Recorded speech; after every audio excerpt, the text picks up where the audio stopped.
ده فندق مطروح. كلنا بنبقى عايزين نيجي في مطروح شقق دايما. انا بحب الفنادق، فده فندق في مطروح، فندق ميامي. ده الباب اول ما بتخش من الاوضه، وده الحمام والدش. ده الحمام والدش. وبعد كده بعد ما دخلنا من الباب اهو بنخش. ده محمود عادي ملناش دعوه بيه. يا ابني يا عم شايف. دي السراير اهو، دول السريرين والتكييف عشان كده هنسيح من الحر. دي السراير يا ابني سيبك. التسريحة. اهم حاجه الفيو.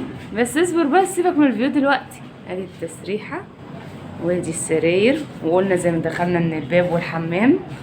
بعد كده بنخش التلاجة الميني بار والتكييف، عشان التكييف مهم بالنسبة لي عشان ما اسحش في الحر ده. ماشي.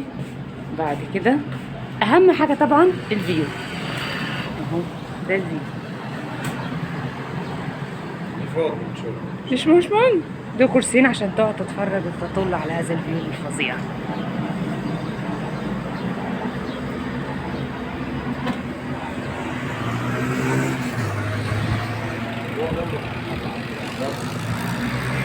لا، ما انت صوتك مش هيتسمع هنا كده. هو قريب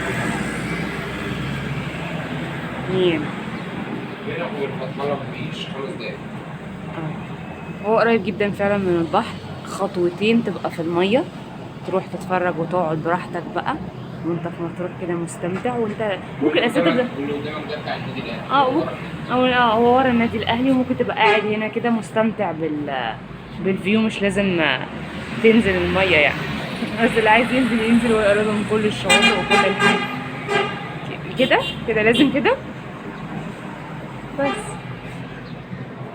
وسعره بيبتدي من 700 جنيه. من 700 جنيه. يعني لو الادوار العاليه كلها 700، لو نزلت تحت ممكن اقل شويه. يعني ده الدور الثاني. ده الدور التاني. تنزل باقل شويه، انما لو طلعت فوق 700 جنيه.